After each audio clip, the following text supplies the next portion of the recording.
할렐루야. 아멘. 이 자리에 우리 함께 참석하신 여러분 예수님의 이름으로 환영합니다. 오늘 말씀은 이제 사무엘상 이제 마지막 장이 되는데요. 사무엘서는 원래 사무엘상하로 구분되어 있는 게 아니라 그냥 사무엘서입니다. 그런데 편집하는 과정에서 사무엘상, 사무엘하 이렇게 구분을 하게 되었는데요. 사무엘 상과 하의 구분점이 어디냐면은 사울의 죽음입니다. 사울이 이제 왕으로 하나님 앞에 선택을 받고 그리고 그가 어떻게 살았는지 사울의 그 삶의 전체 그 여정 그런 것들이 이제 사무엘 상에 나와 있고, 그리고 사무엘 상에서 사울의 죽음을 통해서 이제 다윗이 새로운 이제 이스라엘의 왕으로 등극을 하는데, 그 다윗이 새로운 이스라엘 왕으로 등극한 이후의 이야기가 사무엘 하입니다. 사무엘상, 사무엘하 다음에는요 열왕기 상하 이렇게 가는데요. 열왕기 상하도 이 킹스라고 하는 열왕기 상하도 원래 당연히 한 성경이죠. 그런데 열왕기상, 열왕기하 이렇게 구분이 되는데 그 구분점이 어디냐면은 그거는 아합 왕의 죽음입니다. 아합 왕, 이스라엘의 아합 왕의 이전과 그리고 아합 왕 이후 어떻게 되는가라고 하는 그만큼 그런 사람들이 중요한 사람들인데 악인들이죠. 그런데 사울도 하나님 앞에서 정말 기름 부음을 받았던, 처음에는 정말 많은 사람들이 잘할 것이다, 잘 될 것이다 라고 하는 어떠한 그 기대감이 있었는데 결국 보니까 사울은 비참한 삶을 살게 되는 그런 삶으로 오늘 우리가 보는 것처럼 끝나게 됩니다. 31장 1절에 보면은 블레셋 사람들이 이스라엘 사람들이 블레셋 사람들 앞에서 도망하여 길보아 산에서 엎드러져 죽으니라. 이렇게 31장 1절이 시작이 되는데요. 이 내용은 우리가 사사기에서부터 이렇게 쭉 보면은 가장 비참한 내용 중에 하나입니다. 왜냐면은 이미 하나님께서 아브라함에게 어디를 허락하셨어요? 가나안 땅 허락하셨습니다. 그리고 그 땅은 어떤 땅입니까? 젖과 꿀이 흐르는 땅. 또 다른 말로 이 땅을 뭐라고 부릅니까? 아름다운 땅. 하나님께서 이 땅을 왜 주셨습니까? 그들에게 자유를 선포하고 자유롭게 살면서 하나님을 섬기며 세계 열방을 선교하라고 주신 땅이 바로 아름다운 땅, 젖과 꿀이 흐르는 땅. 그런데 그 땅에는 이미 가나안의 7족속이 살고 있었는데 하나님께서 이제 가나안 땅의 7족속을 어떻게 하라는 거예요? 너희가 정복하라.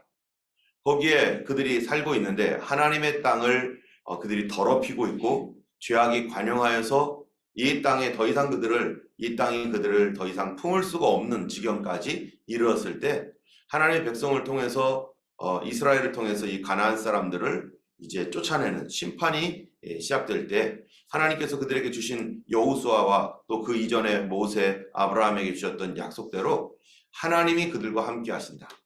이 땅은 누구 땅이다예요? 하나님의 땅이고 하나님은 이 땅을 너희에게 주었다. 이 땅은 가나안 사람들의 땅이 아니라는 거예요. 그들이 지금 살고는 있지만 하나님이 그들에게 준 땅이 아니라 바로 이 땅은 하나님의 땅이었고, 하나님의 땅에 가나안 사람들이 하나님의 땅에 들어와서 엉망을 만들어 놔서 이제 하나님께서 하나님의 백성인 이스라엘에게 내 땅을 너에게 주니 너희가 정복하라. 너희가 어디로 가든지 내가 함께 할 것이고, 그들이 아무리 강대하고 거대한 사람들을 볼지라도 두려워하지 말고 철병거가 있을지라도 어떻게 하라는 거예요? 하나님이 함께 해준다. 내가 책임져 주겠다. 내가 도와주겠다. 그래서 너희들 나아가면은 하나님이 함께 하신다라고 하는 이 약속, 그리고 정복하고 다스리라고 하는 약속. 여러분, 우리가 아담과 하와도 마찬가지잖아요. 아담과 하와에게 하나님께서 주셨던 축복의 말씀이 뭡니까? 정복하고 다스려라. 정복하고 충만하고 정복하고 다스려라 라고 했던 그 약속, 축복이죠. 이 마찬가지로 가나안 땅에도 하나님께서 이스라엘에게 축복하신 겁니다. 그들에게 복을 주셨는데 정복해라. 그리고 다스려라. 이러한 약속의 말씀을 의지해서 여호수아가 그 땅으로 들어가서 여호수아 앞장서서 그 땅을 정복하며 그 땅을 계속해서 점령해 나갔는데요. 하나님께서 주신 믿음을 가지고 점령했죠. 그들은 사실은 그 땅을 단 하나도 이길 수 없는 그런 작은 족속이고 군사력도 약한 사람들이었습니다. 우리는 그걸 어디서 볼 수 있습니까? 아이성 전투에서 볼 수 있었죠. 아이성이라고 하는 조그마한 성조차도 이스라엘 백성들이 하나님 도움 없으니까 어떻게 됐어요? 거기서 패배를 하는 거예요. 여리고성이라는 그 거대한 성은 하나님의 도우심을 받아서 그들이 7바퀴를 돌고 그러니까 소리를 치고 하면서 하나님의 전략과 하나님의 방법으로 순종했더니 거대한 성을 하나님께서 무너뜨리시고 승리하게 하셨는데 사실은 이 승리는 그들의 승리가 아니라 하나님의 승리고 하나님이 도우신 승리입니다. 하나님이 돕지 않았으면 그런 승리가 있을 수가 없는 거죠. 그래서 민낯으로 그들의 순수한 그들의 능력을 가지고 아이성을 점령했었을 때 하나님의 도움이 없이 아이성을 공격했었을 때 그들은 완전히 패배해가지고 어찌할 줄을 모르며 통곡을 했었습니다. 그렇기 때문에 그들은 이 가나안 땅을 무엇으로 정복하는 거예요? 하나님의 약속을 믿는 믿음으로 정복해 나가는 거죠. 하나님께서 주신 그 약속을 온전히 순종하며 정복하면서 그들을 다스리고 쫓아내는 것이 이스라엘의 사명이었고 그리고 사사시대가 되었습니다. 어떻게 했습니까? 많은 사사들이 일어났고 이스라엘이 처음에는 이 유다가 나가가지고 이제 가나안 족속들을 정복해 나갔는데 그들이 이 여호수아도 죽고 여호수아와 싸운 장로들도 죽고 그랬을 때 그 다음 세대는 뭐를 어떻게 했다고요? 여호와를 알지 못하였더라. 하나님을 알지 못하는 다른 세대가 일어나니까 곧바로 어떤 일이 생깁니까? 그들에게 행하신 하나님의 그 놀라우신 그 조상들에게 역사하셨던 역사도 잊어버렸을 뿐만 아니라 그들은 다른 종교를 믿는 사람, 이방 종교를 믿는 그러한 크리스찬들이었는데 크리스찬의 자녀들이었는데 불교인이 되거나 이슬람이 되거나 말도 안 되는 이런 엉터리가 되어버린 왜 그렇게 되었는가? 자기들의 하나님을 잊어버렸기 때문에 그들을 후손에게 가르쳐주지도 않았기 때문에 그 다음부터 어떤 일이 생겼습니까? 바로 이스라엘 그 가나안 땅은 하나님이 주신 아름다운 땅이고 젖과 꿀이 흐르는 땅이고 특별히 그들에게 자유가 선포된 자유로운 땅이었는데 이 이집트의 노예 생활에서 자유를 주기 위해서 하나님께서 자유를 선포한 그 땅에 와서 그들은 뭐가 됐어요? 바로 가나안 족속들을 쫓아내지 않음으로 말미암아 가나안 족속의 공격을 받고 사사시대는 어떤 일이 생깁니까? 계속해서 지배를 당하는 일이 생기죠. 그래서 이 족속이 와가지고 지배하고 저 족속이 와서 몇 년간 그래서 메소포타미아의 구산 리사다임이 와서 지배하고 모압이 지배하고 또 블레셋이 또 지배하고 뭐 이러한 계속적인 지배를 받으면서 미디안이 지배를 하고 이런 많은 지배를 받으면서 그들이 자유를 누리지 못하는 상태로 계속해서 살아왔습니다. 그러나 그때마다 하나님께서 그들의 죄악을 회개하고 하나님 앞에 부르짖었을 때 하나님께서 그들을 긍휼히 여겨주시고 그들의 구원자를 보내주셔서 많은 사사들이 일어나서 그들을 그 지배에서 그 노예 생활, 종된 생활에서 해방시키고 하는 일들이 계속 일어났던 것이 바로 사사시대인데 이 사사시대가 지나고 나서 이제 왕정시대로 이스라엘 백성들이 뭐를 달라고 했어요? 왕을 달라고. 우리에게도 인간 왕이 필요하다고 하면서 왕을 달라고 했던 이게 상징적인 의미가 하나님 왕 싫다 이거였죠. 그래서 왕을 주어서 사울이 왕이 되었는데 이제 이 땅에서 뭐 하라고 하는 겁니까? 이 땅에 하나님의 뜻을 이루도록 왕이 세워졌는데 하나님께서 주신 자유, 하나님께서 주신 그 아름다운 땅에서 선교하며 하나님 나라를 세워가고 영광을 위해서 사울이라는 왕을 세워놨더니 그래서 그에게 기름을 부었더니 어떻게 되는 거예요? 그가 처음에 기름 부음 받았을 때는 정말로 겸손하게 하나님 앞에 쓰임받는 그런 왕으로서 정말로 하나님의 아말렉을 이겨버리고 하면서 하나님의 그 말씀을 순종하는 사람이었지만 2년 뒤에 정말로 인간의 겸손이라고 하는 그 겸손의 모습은 2년만 가는 것 같아요. 초기의 2년. 믿음이 없으면, 하나님을 경외하는 그런 신앙이 없으면 인간의 인격이라는 것이 어떻습니까? 인간의 인격도 믿을 수가 없습니다. 많은 사람들이 내가 하면 잘 될 것 같고 내가 해야 된다라고 생각하고, 그래서 또 저 사람이 하면 잘 될 것 같아가지고 저 사람 훌륭하고 인격적이다 해가지고 이렇게 해서 높은 권력 자리에 딱 올려놓으면은 처음에는 겸손하게 잘 하는 것 같지만 권력의 맛을 보고 힘을 얻게 되고 사람들이 자기 말대로 움직이고 군대가 움직이는 것을 보면서 사울은 마음이 바뀌어버렸죠. 이제는 자기가 뭐가 된 거예요? 자기가 진짜 왕이 되려고. 자기 위에 누가 있습니까? 하나님 계신데. 내 위에 왕도, 내 위에 진짜 왕이신 하나님이 계시는데 사울이 자기를 하나님처럼 높여버린 그 일이 뭡니까? 하나님의 뜻을 알고서도 하나님의 뜻을 거절하고 계속해서 하나님을 대적하는 삶을 살았던 거죠. 그 첫 번째 단추가 뭐였었냐면은 바로 블레셋과의 전투에서 사무엘을 기다리지 아니하고 자기가 덥석 뭐 하는 거예요? 제사를 드리는, 월권을 하는 것입니다. 아무리 급해도 월권하지 말아요. 하나님의 권리, 제사장만 해야 되는 그것에 대하여 자기가 제사를 드리겠다고 자기 위치를 지키지 않았습니다. 여러분 성경에 보면은, 유다서에 보면은 사단 마귀에 대해서 뭐라고 합니까? 자기 처소를 지키지 아니하고, 자기 위치를 지키지 아니하고 자기 처소를 떠난 그런 영들, 그게 바로 사단이죠. 내가 있을 위치, 나는 어디까지 내가 해야 될 것인가, 나는 어디까지만 나의 범위인가, 이거를 잘 아는 사람, 그런 분별이 있는 사람이 겸손한 사람이고 하나님께 계속해서 쓰임 받는데, 자기 위치를 모르고 이거를 넘어가 버렸어요. 그러면서 사울이 그 이후에 계속적으로 하나님을 대적하는, 다윗을 죽이겠다고 계속해서 쫓아다니는 그러한 삶을 살아왔던 것이 사울입니다. 사울은 이스라엘 왕으로서 이스라엘을 다스리고는 있었지만, 그러나 그의 인생은 어떤 인생이었습니까? 그의 인생은 하나님을 정확하게 대적하는 인생이었어요. 하나님께서 다윗을 차기 왕으로 세우신다라고 했을 때 그는 그때부터 어떻게 되는 거예요? 미움과 시기와 질투에 쌓여서 악한 영이 들어오고, 그 악한 영에 의해서 조종을 받으면서 다윗을 어떻게든지 죽이려고 하는 그런 삶을 살았는데, 그가 이스라엘을 다스리는 것, 그건 하나님께서 그에게 맡겨주신 것이지만, 그러나 그가 다윗이 왕이 될 것이라는 것에 대한 준비를 하지 아니하고, 그리고 하나님의 말씀이 있음에도 불구하고 자기는 그것을 거절하고 있는 것, 그것은 하나님을 대적하는 것이었는데, 이스라엘 왕으로서 하나님을 대적하여 살아가고 있는 그러한 그 삶을 사울이 살게 되었습니다. 그는 시기와 질투, 도대체 그가 왜 그렇게 되었다고요? 하나님의 뜻을 뭐하지 않았어요? 받아들이지 않고 인정하지 않았기 때문이죠. 하나님의 뜻을 인정하고 받아들였으면 하나님께서 그 사울도 하나님 쓰시고 사울을 정말로 하나님 기뻐하시는 그러한 삶을 살게 하셨고, 좀 편안하게 이스라엘을 다스리다가 차기 왕에게 넘겼었을 텐데, 모든 사람들이 고생하는 거죠.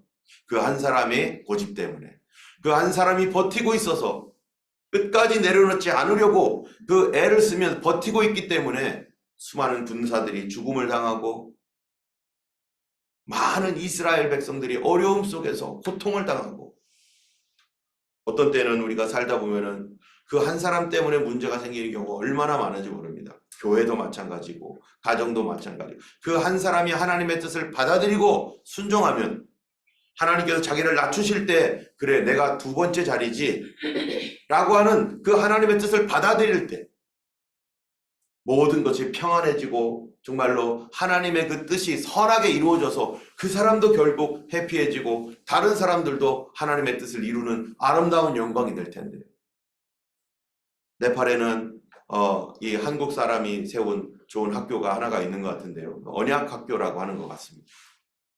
거기에 어떤 이 26살짜리 한 선교사가, 한국 선교사가 거기를 갔었는데, 그런데 거기에 원래 그 학교를 세운 그 선교사님이 몸이 안 좋아가지고 한국을 갔더니 암 판정을 받았어요.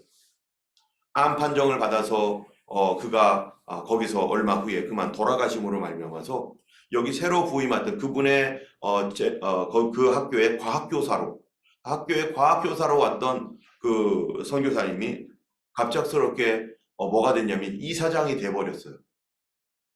교장 또 교감 선생님들 다 많은데 자기가 어떻게 하다가 갑작스럽게 이사장이 되어가지고 이사장 취임을 하게 되었습니다. 이제 학교 마치고 선교사가 되겠다고 왔는데 여러분 이사장이 되니까 어때요? 높은 자리인 것 같죠? 그런데 문제가 생긴 겁니다. 거기에 오랫동안 우리 그 전에 있었던 선교사님과 함께 사역을 했던 그러한 현지인들, 교장, 교감, 교사들 이 사람 알아요? 몰라요? 이 사람을 전혀 모르는 거죠. 이 선교사님은 그냥 선교사로 왔다가 자기는 그냥 교사로 살아가려고 했고 거기 있으려고 그렇게 했는데 갑자기 자기가 원치 않게도 이사장이 되어버렸고 그러니까 갑자기 굴러온 돌이 여기 박혀버린 거죠. 그러니까 그 현지인들이 너무너무 마음이 안 좋은, 특별히 마음이 안 좋은 사람이 누구냐? 그 학교가 기독교 학교이지만 교장 선생님이 엄청 마음이 힘든 거죠. 아니 새파랗게 젊은 젊은이가 와가지고 이 학교 사정도 아무것도 모르는데 그런데 이 이사장이 되었으니 뿐만 아니라 이 선교사님도 너무 황당한 거예요. 자기는 교사하려고 왔는데 이사장이 되어가지고 이게 뭐 하는 건가. 그래서 그 다음 이사장실을 갔더니 아주 멋지게 이게 되어 있는데 그 다음날 이사장실을 갔더니 글쎄 교장 선생님이 이사장실을 없애버렸어요. 그 이유는 뭐냐면은 학교에 교실이 부족해서 이사장실을 없앨 수밖에 없었다. 그래가지고 거기는 자기 사무실 만들고 원래 있었던 다른 교장 선생님이 썼던 뭔가 있었는데 거기는 교실로 만든 것 같아요. 얼마나 황당하고 비록 아무것도 잘 모르는 선교사님이지만 이게 시작되었구나. 뭐가 시작되었어요? 권력 다툼이 시작된 거예요. 그래서 이분이 어떻게 해야 될지를 몰라서 그러면 내가 내 책상도 없어졌고 내 자리가 없어졌으니 이사장은 이사장이니까 그래서 학교를 기도하라고 하나님께서 하시나 보다 해가지고요. 자리가 없으니까 저기 가면서 계속 기도를 했습니다. 여기도 가고 저기도 가면서 계속 기도를 하는 가운데 언제까지 이렇게 할 수는 없잖아요. 그런 사이에 여러 가지 우여곡절이 일어나고 교장 선생님과의 어떠한 여러 가지 좀 마음의 불편한 가운데 계속해서 이렇게 가는 가운데 어느 날 기도하는데 하나님께서 그런 말씀을 하시는 거예요. 무슨 말씀이겠어요? 지난주 본문 말씀. 너 요나단이 되지 않겠니? 라고 하는 말씀을 하나님이 주시더래요. 그 말씀을 들었을 때 이분이 너무나 힘들었어요. 내가 요나단이 돼야 되는 거. 요나단은 어떤 사람입니까? 자기가 왕이 될 수 있는 위치에 있었던 사람인데 다음 사람을 위해서 자기의 모든 권력과 모든 힘을 다 그에게 다윗에게 주기 위해서 물려주고 자기는 빈손으로 아무것도 되지 않은 그런 모습으로 그냥 살아가는 거였죠. 요나단이 되라고 하는 그런 말씀에 하나님께서 주셨던 말씀을 너무 괴로웠고 힘들었지만 자기가 기도하는 가운데 하나님의 뜻이니까 그러니까 어떻게 하는 거예요? 요나단 되겠습니다 하고서 여러분 그 하나의 회사라든지 학교라든지 뭐 교회도 마찬가지인데요. 가장 중요한 권한이 뭐 두 가지 권한이 있습니다. 그게 뭐냐면은 첫 번째로는요. 재정권입니다. 재정권. 이사장이 재정권을 갖고 있거든요. 재정권을 갖고 두 번째가 뭐냐? 인사권. 사람들을 어디에 배치하는 거. 또 교회에서도 마찬가지예요. 교회에서도 성경적으로 봐도 이 세 가지의 특별한 그 목회자에게 주신 그런 세 가지의 중요한 권리가 있는데 하나는 그러한 그 행정을 하는 행정권. 그래서 목회를 한다는 것과 목양한다는 게 좀 다릅니다. 그럼 목회는 뭡니까? 이 행정적인 거를 말하는 거예요. 거기에는 재정권이 들어가 있습니다. 두 번째는 인사권이 들어가 있어요. 이것들을 그래서 담임 목사가 되는 거죠. 이걸 가지고 있어요. 그리고 또 하나는 세 번째는 신앙적인 것은 뭐냐면은 축복권입니다. 그래서 그 교회의 모든 축복의 통로로서의 어떠한 그 성도들을 축복하는 것, 이거는 목회자만이 할 수 있는 고유한 하나님께서 주신 권한이죠. 물론 성도들도 서로 축복할 수 있지만 교회적인 공식적으로 교회에서 이 성도들을 축복하는 어떤 축복권은 목회자에게 있는 거죠. 그래서 제사장이 이스라엘 백성들이 민수기에 보면 축복하라 하잖아요. 제사장이 그렇게 축복할 때 뭐 한다고 해요? 성경에 보면은 내가 그렇게 시행하리라. 하나님께서 그거를 인정해 주시는, 하나님이 인정해 주기 때문에 하는 것이지, 만약에 하나님이 인정하지 않는 거라면 우리가 가질 필요가 없죠. 오히려 그거를 가지고 있을 때 큰 문제가 생기는 거죠. 바로 이 선교사님이요, 그거를 다 드렸대요. 재정권, 인사권. 그랬더니 이 교장 선생님이 믿지를 못해가지고 눈이 동그래져가지고 앞으로 큰 권력 싸움이 있겠구나 했는데, 하나님의 말씀을 듣고 순종하겠다고 하는 이 선교사님의 말에 선교사님이 이거를 다 드릴 테니까 하시라. 그러니까 이분이 믿지를 못해가지고 뭐라고 했냐면은 이제 그 각서를 써라. 여러분, 이게 신뢰관계에서 가야지 이 각서 쓰고서 가는 거 이게 정상입니까?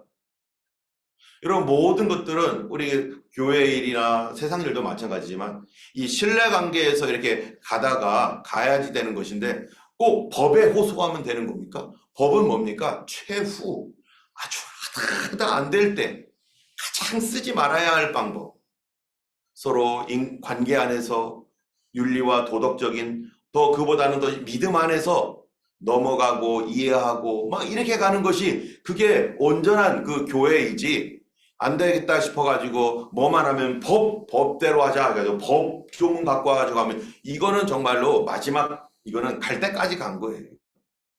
그때는 싸우자는 것밖에 안 되는 거죠. 이 어떠한 관계 안에서 법은, 교회 안에서 법은 맨 뒤, 아니 아예 사용하지 않아야 될 존재예요.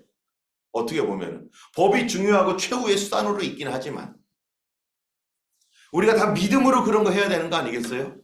하나님의 말씀 안에서, 하나님이 우리에게 주신 양심 안에서 그런 일을 해야 되는데, 그래서 우리가 신뢰관계 안에서 해야 되는데 이걸 왜 쓰냐?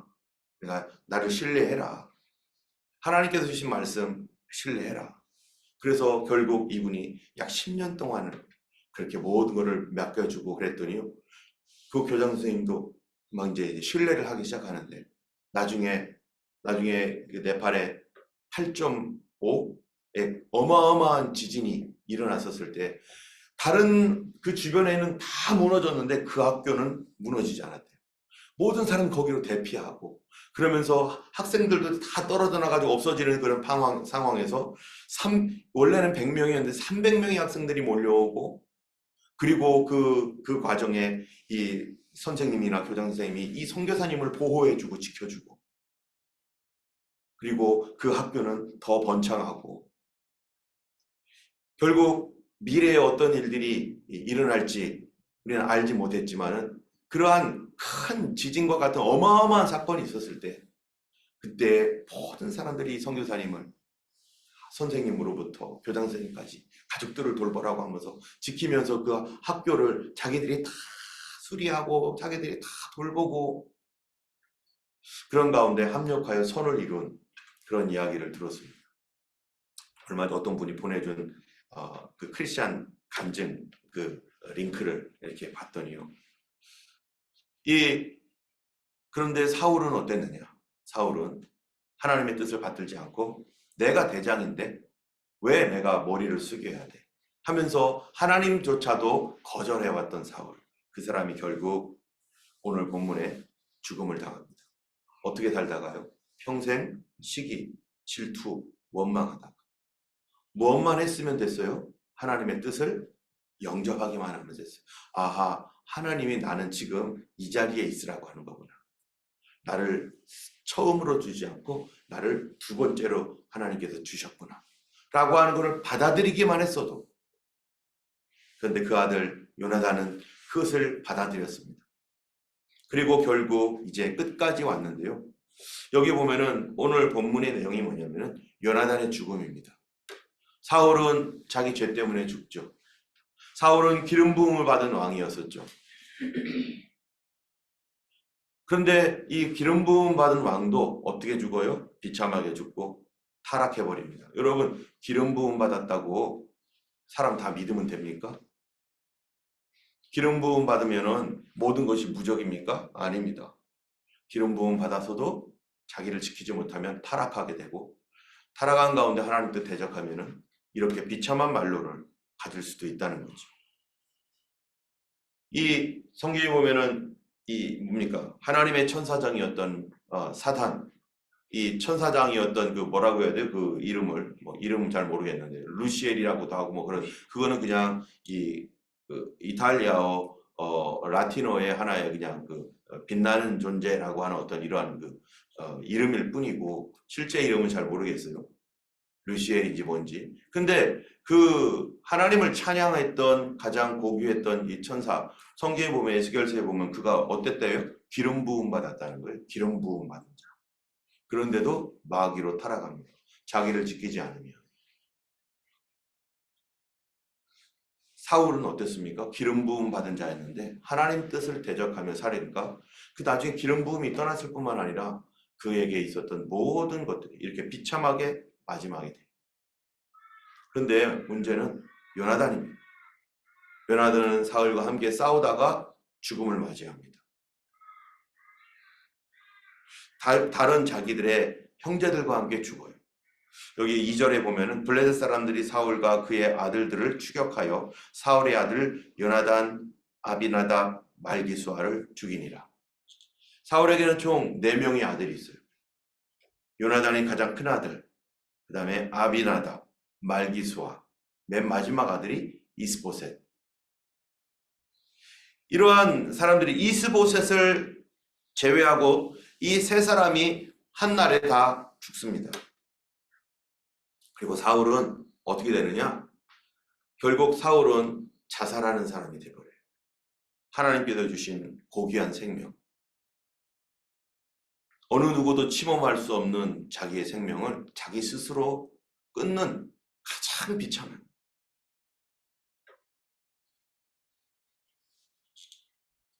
우리 몸은 내 것이 아니라 바로 하나님의 것인데, 몸의 주인이 하나님인데 자기가 자기 몸의 생명을 끊어버리는 것이 얼마나 큰 죄입니까? 그런데 사울은 자기 스스로 그거를 결정하고 생명을 주신 하나님, 그 축복된 생명은 끊어버립니다.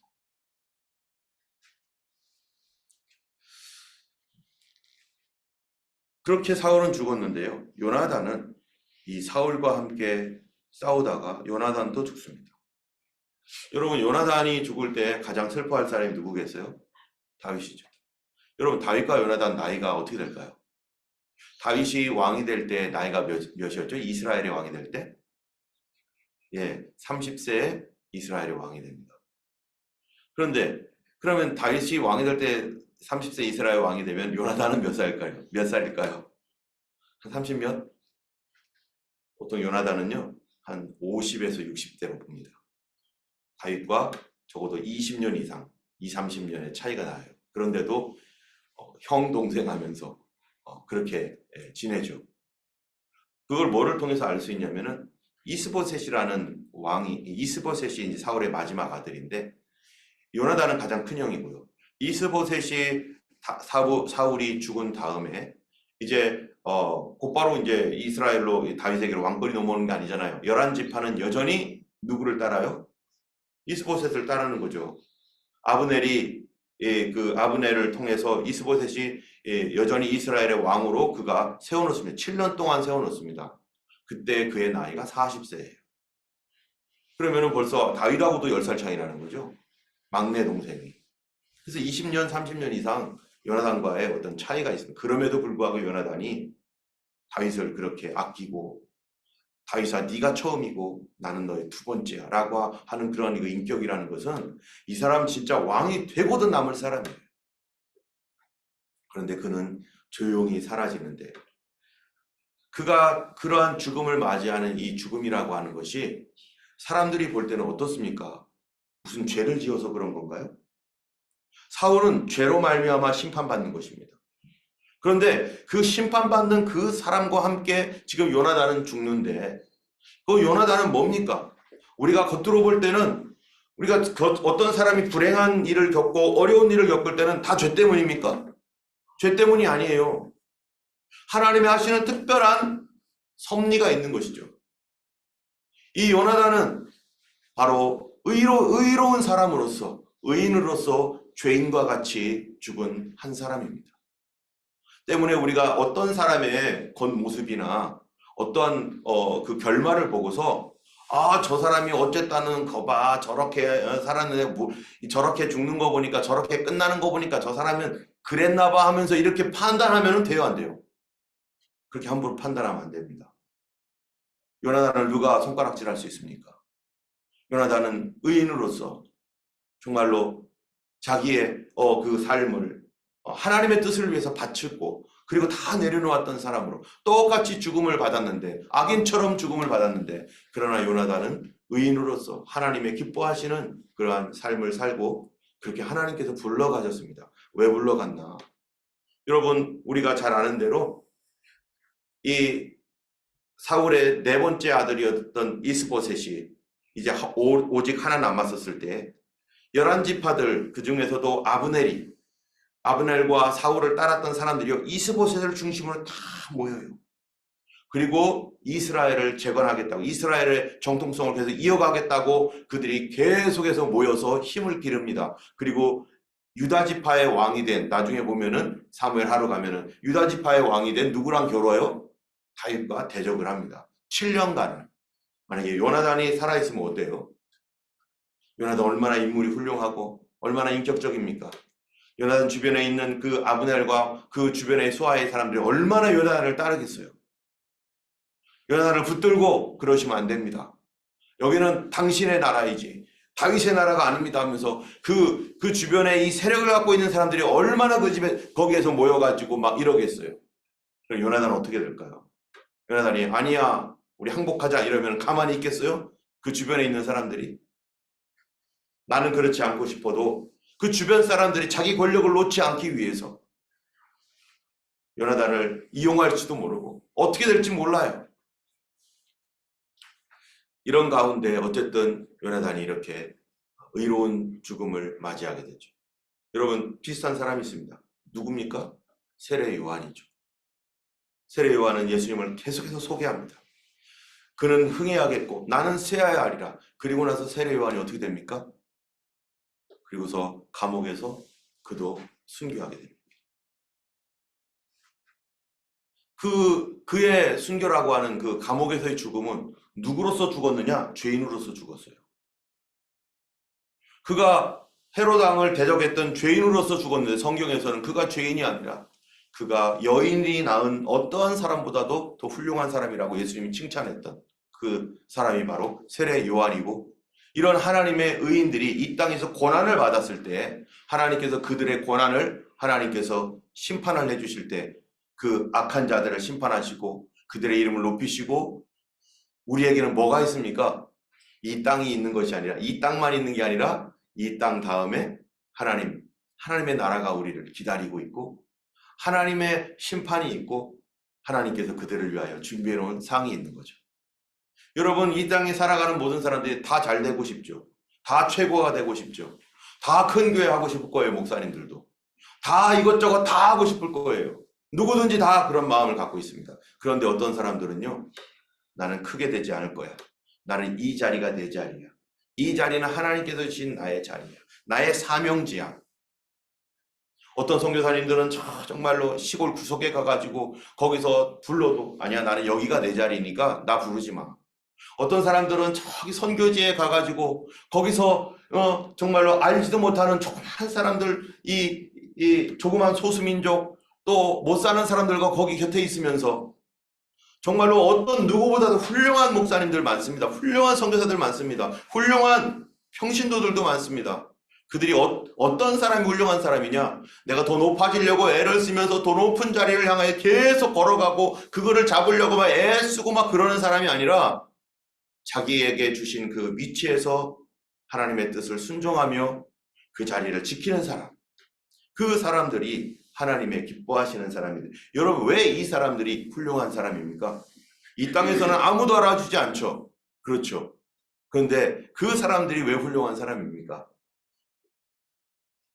우리에게는 뭐가 있는 거예요? 여기가 이 세상이요, 놀고 먹는 곳, 그 다음에 경쟁하는 곳이 아니라 이 세상은 어떤 곳입니까? 사명지이기 때문이죠.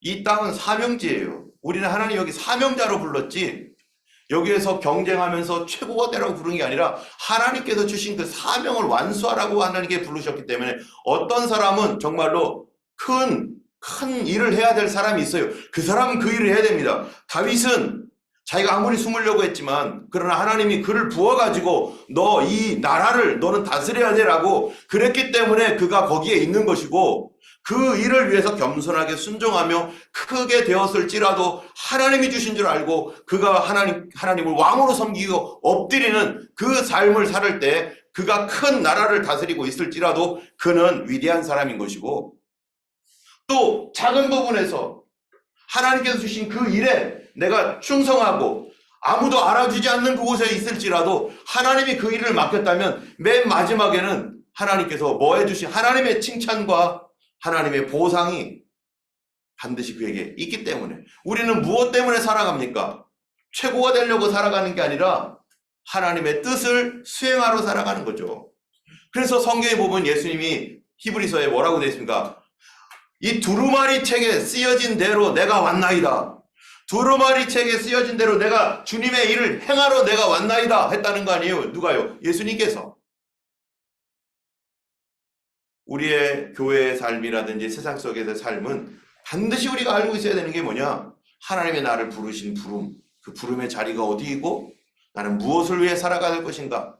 높고 큰 자리 거기만 보는 게 아니라 그게 아니라 나의 부르심의 자리에서 내가 하나님께 충성하는 것, 그것이 바로 하나님께서 우리에게 주신 이 땅에서의 살아가는 삶의 의미인 것이죠. 여러분, 이 땅에 살아가는 사람들이 왜 방황하며 왜 이리저리 헤매고 있습니까? 무엇 때문에 살아갈지 왜 모릅니까? 하나님이 없기 때문이고, 그냥 경쟁해서 최고만 되려고 하기 때문이죠. 그리고 잘 사는 거를 뭐라고 생각하는 거예요? 높은 자리, 입신하는 거, 입신양명이라고 하잖아요. 권력을 얻고 그게 잘 되는 겁니까? 하나님 앞에서 그게 벌 받을 일인지도 모를지도 몰라요. 제가 한국에 갔었을 때 우리 목사님들 몇 분을 만났는데, 그분들의 인생을 이렇게 들어보니까 참 하나님께서 쓰시는 사람들은 하나님께서 훈련시키는구나라는 걸 알겠어요. 다윗이요, 왕으로 되기 위해서 약 10년, 15년간을 사울에게 쫓겨다니면서 왕은 어떠해야 되는지를 훈련받습니다. 신앙인으로서 어떻게 믿음 생활을 해야 되는지를 그가 훈련받아요. 왕은 그 나라의 영적 리더 아니에요? 영적 리더로서 하나님께서 그를 철저하게 하나님만 의지하는 사람, 하나님만 경외하는 사람, 주님께만 피하는 사람, 그 사람으로 시편을 보면 그런 얘기가 많이 나오죠. 그 사람으로 훈련시켜서 그가 왕이 되었을 때 그 나라가 하나님을 경외하는 나라로 서게 되는데, 하나님이 쓰시는 이 목사님들 보니까 다들 이제 제 나이 때쯤 되니까 이제 이제 할 말들이 좀 있는 거죠. 물어보니까 10년 이상, 대부분이요, 10년 이상 동안 얼마나 고통을 당했는지, 그러면서 그 10년 이상 동안의 사랑과의 문제, 또 개인적인 문제, 이러한 그 교회 안에서의 어떤 이런 것들로 인해서 고통을 당하면서 그들이 알게 된 것, 다 공통적으로 하는 얘기가 있어요. 내가 가면은, 그 중에서 어떤 목사님은 자기가 가면 이 교회가 잘 될 줄 알았는데, 내가 가면 잘 될 줄 알았는데, 그런데 가서 해보니까 어떻다는 거예요? 고난과 고통. 그 10년 이상 동안 이러한 것들을 당하면서 그분들이 하는 모든 말씀이 뭐냐? 맨 처음에는 내가 하는 줄 알았다. 그런데 그것이 다 깨지고 무너지고 나니까 그제서야 뭐 하는 거예요? 하나님 도와주시옵소서. 나는 아무것도 할 수 없는 사람입니다. 하나님의 도움만이 필요합니다. 하나님의 도움만이 나에게 요청입니다. 주님, 나를 도와주옵소서 하면서 그렇게 손들고 하나님께 엎드리게 되더라. 다윗을 하나님께서 이 사울의 하나님을 대적하는 그런 삶을 통해서 다윗을 약 10년, 15년간 하나님께 철저하게 훈련시키는 그러한 시간이 사무엘상 이야기이고요. 또 그 일을 위해서 하나님께서 정말 위대한 세컨, 바로 요나단과 같은 사람을 다윗 곁에 두셔서 하나님을 그렇게 경외하니까 하나님이 좋은 믿음의 사람, 정말로 하나님을 경외하는 그런 좋은 이 훌륭한 요나단과 같은 사람을 친구로 맞이하게 하셔서 그를 돕도록 하신 분이 하나님이시고, 예수님 어떻습니까? 예수님의 죽음요, 요나단의 죽음, 세례 요한의 죽음처럼 예수님의 죽음도, 예수님 무슨 죄가 있습니까? 그런데 누구처럼 죽어요? 죄인처럼 십자가에 달려 죽습니다. 그러나 그의 죽음은 우리의 구원을 위한 죽음이었죠. 요나단의 죽음은요, 다윗을 온전하게 세우기 위한 죽음이었고, 또 세례 요한의 죽음은요, 예수 그리스도의 오실 길을 예비하는 죽음이었고, 예수님의 십자가의 죽음은 33세에 예수님의 생애가 끝났는데 바로 온 인류의 구원을 위한 죽음이었고, 그분들은 그분의 삶을 살았습니다. 우리들이 인생이 짧건 길건 큰 상관하지 않아요. 정말로 중요한 것은 내가 하나님의 자리에, 내가 하나님께서 나를 부르신 그 자리에서 나에게 맡기신 일에 충성을 하고 있는가. 우리는 이 땅의 것이 끝이 아니라 하나님이 계시기 때문에, 하나님 나라가 있기 때문에, 우리를 위해 준비해 놓으신 하나님의 상급이 있기 때문에, 영원한 나라가 있기 때문에 우리 여기는 어떤 곳입니까? 경쟁에서 높아질 곳이 아니라 여기는 사명지, 하나님 나라는 우리의 영원한 집입니다. 그 나라를 위해서 살아가는, 부름에 따라서 살아갈 수 있는 우리가 되길 원하고, 하나님 나라와 그 뜻이 우리를 통해 이루어질 줄을 믿습니다. 기도하겠습니다. 거룩하신 하나님 아버지, 감사합니다. 오늘도 우리를 부르신 부름에 충성하는 저희들 되게 하여 주옵소서. 주께서 높이실 때 하나님은 그것이 내 것이 아니라 하나님의 것인 줄 알고 겸손하게 낮아져 있게 하시고, 주님께서 낮추실 때 아버지 하나님이여 참으로 그 시간을 하나님께 감사하며 하나님의 뜻에 순종함으로 하나님의 그 일을 이루어가는 그 모든 시간들이 되게 하여 주시옵시고, 아버지 하나님이여 예수께서 죄인처럼 십자가에 달려 죽으신 것이 우리의 구원을 위하여 그가 죄인처럼 하나님 못 박히셨습니다.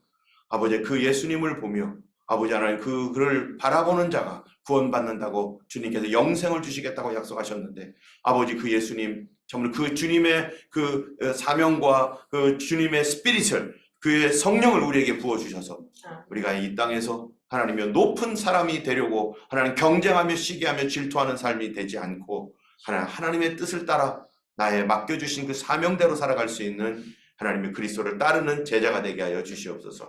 오늘도 예수님과 동행하는 하루가 되기를 간절히 원하고 우리 주 예수님 이름으로 기도드렸습니다. 아멘. 함께 기도하겠습니다. 21일 동안 있을 우리 다니엘 기도회를 위해서 특별히 기도해 주시고, 또 우리 이정환 목사님 또 사명을 잘 감당하고, 저도 사명 감당하고, 우리 교회 리더들 하나님 주신 사명 잘 감당할 수 있는 우리 모두가 되도록 기도해 주시면 감사하겠습니다. 기도하겠습니다.